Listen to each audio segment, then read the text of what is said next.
Welcome to the Smoke Signal Podcast. I'm Jeremy, aka Smoke Signal, and today we have a very special guest. His name is Charlie Smith. This is my friend right here, and he's going to be giving his story. So, Charlie, just start from the beginning, kind of tell us how you grew up, and tell us your story. Well, I grew up in a nice family. I started doing drugs when I was about 14 or 15, and I started out smoking a little weed. I remember my brother gave me a joint, and from then I was hooked. And then it progressed to drinking. And I remember my grandpa would give me little sips of alcohol, like anything from beer to whiskey to moonshine, and I progressed to drinking every day, and then by 15 or 16, I was drinking every day and doing drugs, and then I started smoking weed every day, drinking. Then I started snorting cocaine, and then I started smoking crack. I never used needles or anything, but I had a cocaine habit that was probably $200 or $300 a week, along with just smoking weed, and I overdosed several times. I had this one time I overdosed, and I was snorting cocaine, and then I just thought, hey, I'd go to my neighbor's house and see if they can get me any acid. And it was back when they had the microdot, and I didn't realize this, but they cut it with arsenic. So I had taken a couple of hits and feeling kind of didn't really feel anything, and then I went back and got another hit. Ended up I took like 12 hits all at the same time, and I overdosed because they cut it with too much arsenic, and I flatlined maybe 20 to 30 times on the way to the hospital. And 2 days after that, I was snorting coke again, doing acid, and smoking weed and drinking, and I've done so many drugs and everything, but in January I decided to get clean, and I've been sober ever since. Awesome, man. Yeah. So what brought you to getting clean? My wife, Shannon, I got really drunk, and she came home the next morning, and was like, you're either gonna stop drinking or I'm out of here. So I'd rather have my wife and everything and my family instead of drinking and doing drugs. So did you go to rehab? Did you find Jesus? Did you go to jail? No, I got on my hands and knees, and I prayed to God that He would take it away, and I gave it to Him. I mean, I've tried to do that before, but I really didn't give it to Him. But this time I really got on my knees and gave it to God and asked Him to take it away. So it sounds like you had a really good encounter with God. What was that like? Like kind of walk us through the process of what did you feel? Did the skies split open and you heard trumpets, or was it more of just like a one-on-one, like you knew God did something in you? I was listening to some praise and worship music, and I just decided, I'm I'm gonna start praying, and I prayed in tongues and everything, and I had this warm feeling come over me, and I felt this release, and it was something I can't even really explain. And I'm sitting here getting goosebumps talking about it. So it sounds like you must have had an encounter with Christ even before that. So, Yeah. So what was that like? Like were you in church at one time and then got out and then? Yeah, I've been like, going. how did that work? I used to go to church, and I'd go to church for a little bit, then I'd get, go back, and I'd go in and out of church. And I mean, I've been to church, and I went out to the parking lot and got high, went back into church. I mean, I've been there, done that kind of thing. So what keeps you clean now? Like, because anybody that's dealt with drugs and addiction and recovery and all those things, like, what is it? Walk me through like maybe first, second, and third level of what helps you. What helps me is I stay connected. I pray to God. I read my Bible. And also, I went and I thought maybe I needed some extra help, so I went and started going to counseling. I did that for 12 weeks, and I graduated from that. And to be honest, I don't really know what keeps me sober except for I asked God to take it away. Like, I don't have the desire to do it anymore. I don't really think about it. That's really awesome, man. I like that because, it was kind of the same way for me. Like, God actually, like, I know did a deliverance in me. I'm reminded of the scripture, be transformed by the renewing of your mind. And, I think there's a lot of healing with that. Mm-hmm. Addiction is definitely different for different people. I have friends that I know that are like real, they have to go to 4 meetings a week or, whatever. Yeah. And that's good. I mean, if that, if that works, helps them. Yeah. If that helps, hey, I'm all for it. But, I kind of like the idea, like I like that God can actually reach into your situation. Yeah. You can have an encounter with Him. Yeah. And it can give you a new mindset. So you don't have to have that identity of I'm always going to be an addict. Yeah. You can have that identity of I'm a new creation. And I walk with the Father now, and so that helps. That being said, I think there has to be balance. Right. Because even sometimes now I get that little whisper, I should go so, and I think we all deal with that on some levels sometimes. But so let's talk about where we met. So I was going to a church and talked to the pastor one day. He really spoke into my life, and he told me, "Hey, I'd like you to join a small group, a freedom group." And so I did, and man, I went there. I was so nervous. Oh yeah. Because I didn't know anybody there, And we showed up there. You were the first person I met there, and as soon as I heard you talking, I was like, me and this dude is gonna get along. Like, we're kindred spirits. Yeah.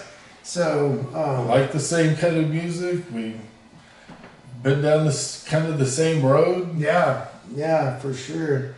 And it was pretty cool, man. Like I think we kind of built our friendship on also getting close to God at the same time too. Right. And so that was really cool. I think that with small groups at any church or just building a friendship, like when you can kind of walk the path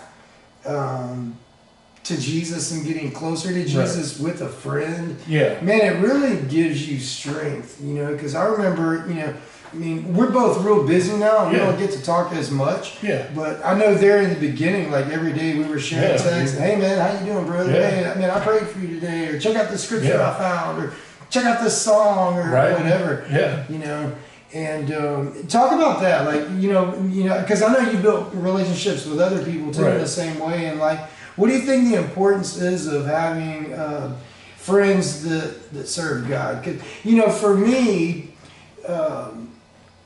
You know, when I really decided that I was going to chase after Jesus, I had to kind of drop some friends. I had to drop a lot of associates, Yeah. but even some friends I kind of had to walk away from. Yeah.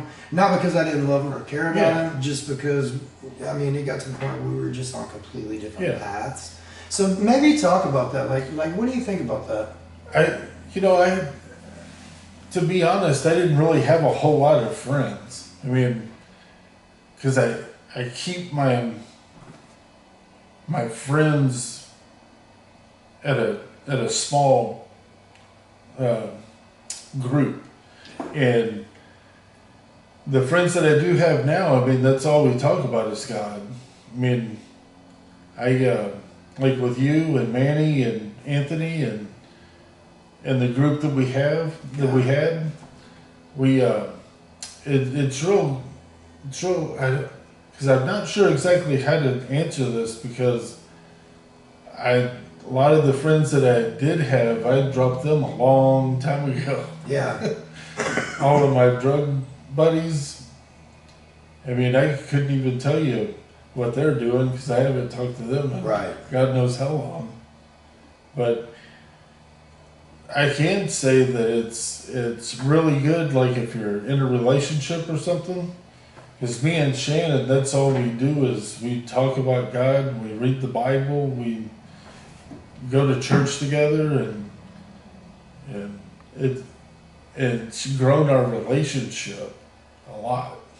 Yeah, I heard an example that I really like talking about marriage, and it's called the triangle theory. Yeah. And what it does is it has there's a shape of a triangle, and then on the top of that triangle is Right. God, where Jesus is, and then at each bottom corner is the husband Yeah. and the wife. Well, the closer that the husband and wife get to God, Right.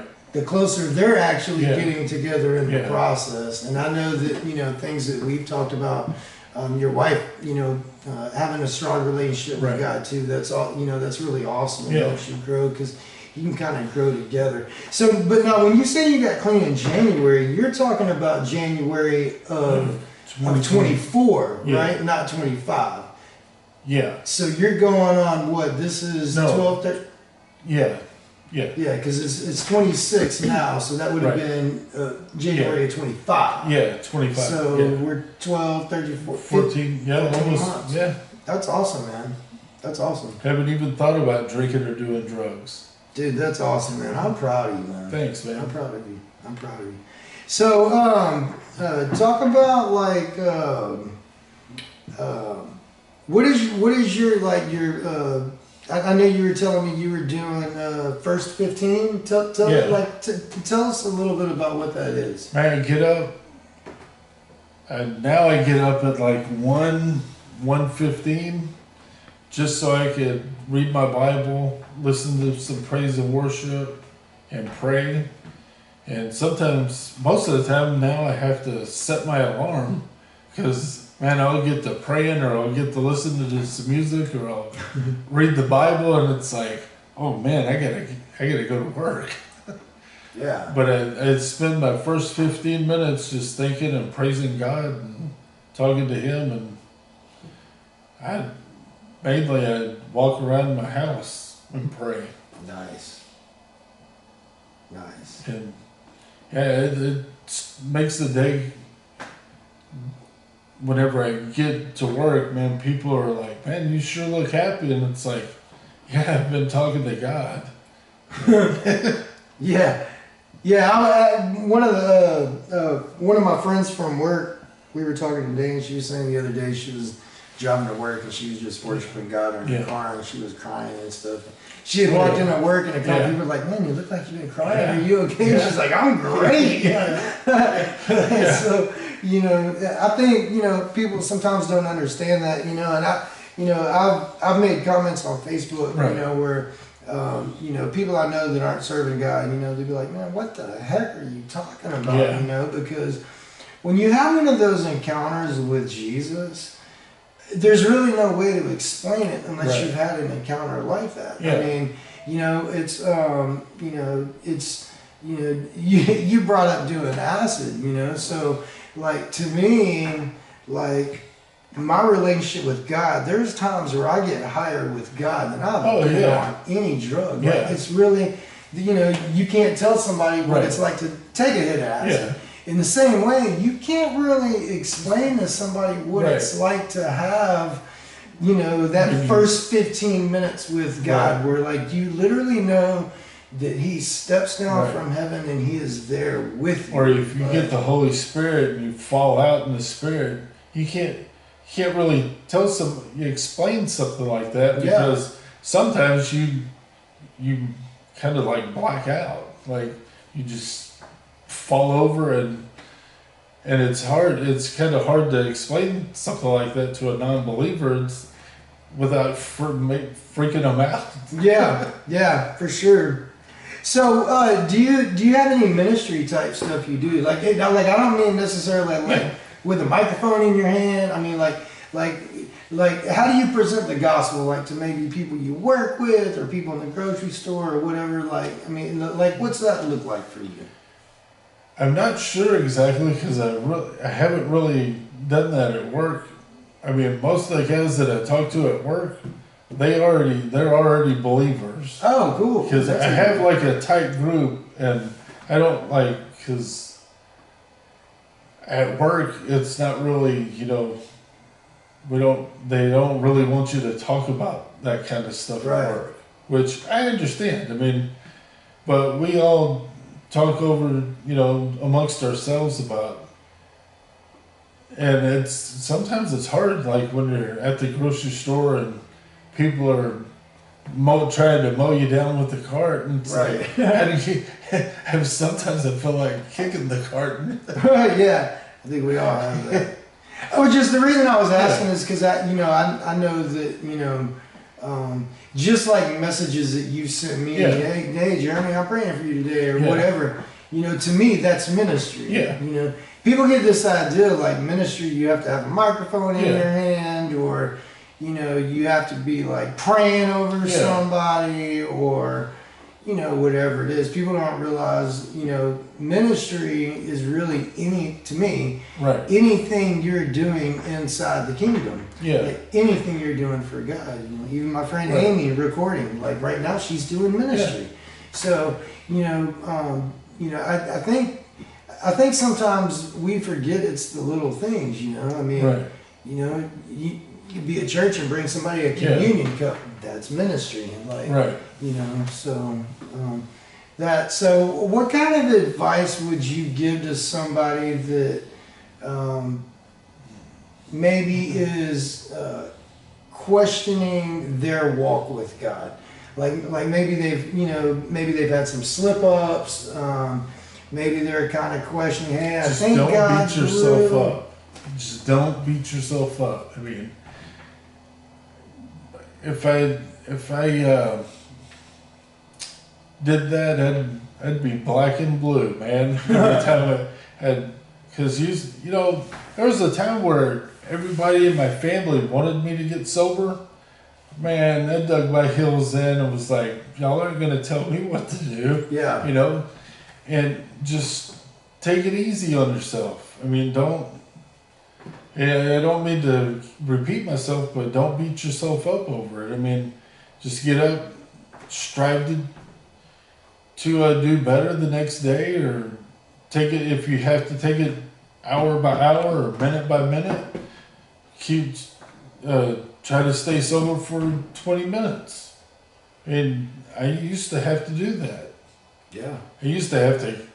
How long has it been now? Yeah. Yeah. Yeah, I mean, I mean, I think you hit the nail on the head. You know, if you know, if you can get off work, just as an example, if you can get off work and it's a 30-minute drive, if you can go 15 minutes of that drive without stopping to buy a beer, well then I think you can do the other half of the drive and not get that beer. You know what I mean? Used to, I'd get off of work, I'd get off at 9, I'd stop at the store that was 2 minutes away from where I work, I'd get enough alcohol to make it to home, and then I'd start really drinking when I got home. Yeah. And sometimes I wouldn't even go to bed. I'd fall asleep in the middle of the floor or wherever I was at. Yeah. Yeah, it's crazy, man, how addiction just like can grab you and like take control. I mean, and then you don't even realize it. You don't even realize it. Yeah. It's just like a normal thing. It's like, wow, I can't believe I drank a whole case of beer and nobody was helping me. Yeah.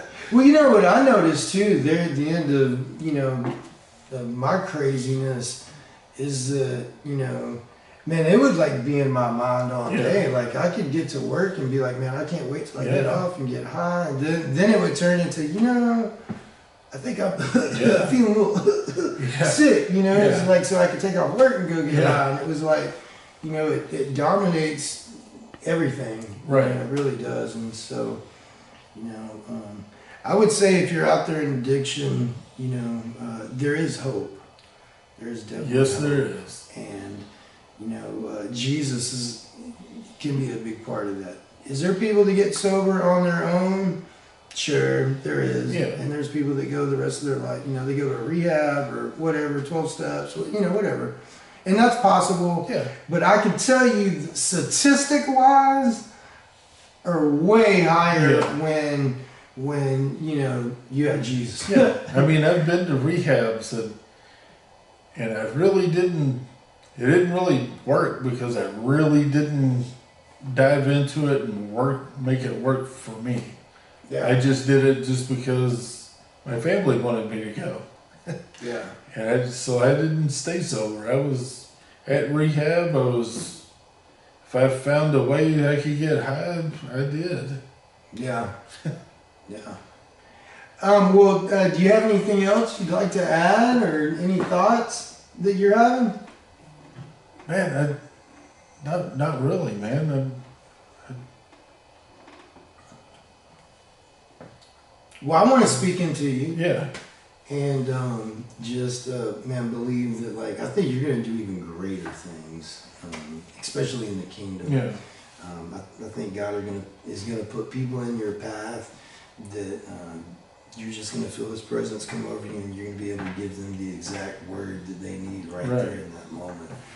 And I believe that's coming for you real soon, man. So share your story more, man. Yeah. And I put my story out on Facebook one time, and it was maybe 4 or 5 months ago. yeah, I made it public, wrote it down, and sent it out, and nobody really, except for my family, I don't think anybody really commented on it or anything, but that's all right. At least they read it. you'll get some comments now. So, but yeah, man, I just speak blessings over you, man. And thank y'all for watching the podcast this week. And God bless y'all. And we love you. Talk to you later. God bless y'all.